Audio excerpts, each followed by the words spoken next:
sahabat-sahabat Renungan Pelita Hati, bertemu kembali bersama dengan saya, Pendeta Adventus Jendrato dalam Renungan Pelita Hati. Saudara, setiap ruangan ada pintu, dan setiap kita memasuki rumah ada pintu.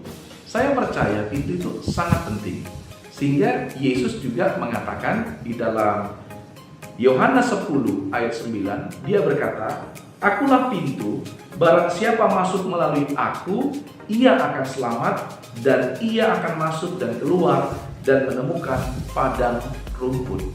Saudara, sebegitu pentingnya tentang pintu, sehingga Yesus sendiri, saudaraku yang dikasih Tuhan, dia menyatakan adalah pintu.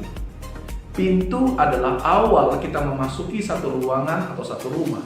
Oleh karena itu, saudaraku, pintu menjadi satu ilustrasi yang penting bagi kehidupan manusia. Dan Yesus berkata, "Akulah pintu." Ketika orang ingin menerima keselamatan, bahwa Yesus satu-satunya yang berkata, dialah pintu menuju keselamatan. Dialah pintu yang membawa orang bisa melalui kehidupan dan memasuki keselamatan. Dia berkata, barang siapa masuk melalui Yesus, dia akan selamat. Manusia itu akan selamat. Jadi saudaraku, jika tidak melalui Yesus, tidak ada keselamatan, tidak ada kehidupan yang kekal. Oleh karena itu, saudaraku yang dikasih Tuhan, sangat penting kita masuk melalui pintu yang bernama Yesus, sehingga kita bisa selamat menuju kepada kehidupan yang kekal. Dan yang luar biasa lagi, saudaraku, ini bukan hanya berbicara tentang surga, bukan hanya berbicara tentang kehidupan setelah kematian, tetapi Yesus berkata, saudaraku, dan ia akan masuk dan keluar dan menemukan padang rumput. Ini berarti, saudaraku, Yesus juga peduli tentang kehidupan kita di bumi. Dikatakan ia atau orang itu, ketika masuk melalui pintu, maka orang itu atau manusia itu akan masuk dan keluar melalui pintu itu dan akan menemukan, saudaraku, padang rumput. Itu bermakna, saudaraku, kehidupan kita setiap hari, mengapa kita berdoa? Hanya melalui Yesus. Bahwa Yesus ketika kita mulai berdoa di pagi hari, itu adalah pintu masuk, entry masuk kita, untuk kita boleh menemukan padang rumput dalam seluruh aktivitas kita. Maka jangan heran orang sehari-harinya beraktivitas, tidak hidup di dalam sukacita, tetapi hidup seperti di padang gurun, mengalami kegersangan, karena tidak melalui Yesus.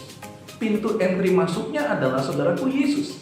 Ketika saudara berdoa pagi, sebelum melaksanakan aktivitas saudara datang kepada Yesus, maka saudara akan menemukan sukacita dan kebahagiaan, karena itulah padang rumput yang Tuhan sediakan. Dan ketika saudara mengakhiri aktivitas saudara di bumi ini, saudara perlu juga, saudaraku, datang kepada Yesus, bukan untuk melapor, tapi saudara keluar dari segala aktivitas saudara dan saudara bersiap untuk istirahat, karena saudaraku telah menemukan dan menikmati padang rumput sepanjang hari. Ingin menemukan padang rumput dalam keluarga saudara? Bawa keluarga saudara melalui Yesus, karena Yesus satu-satunya pintu keselamatan dan yang memberikan dan membawa saudara menemukan padang rumput dalam setiap kehidupan saudara. Salam kasih dari saya, Pendeta Adventus Jendrato, untuk setiap pribadi-pribadi yang diberkati. Tuhan Yesus memberkati. Shalom. Eits, tunggu dulu, jangan di-skip dulu videonya. Di sini, Pelita Hati mengajak saudara untuk ikut serta dalam gerakan memberkati. Hanya dengan Rp100.000, Anda bisa memberkati 10 orang jemaat gereja di desa atau di daerah pedalaman lainnya untuk mendapatkan buku renungan Pelita Hati setiap bulannya. Untuk info lebih lanjut, klik link di deskripsi video ini. Terima kasih.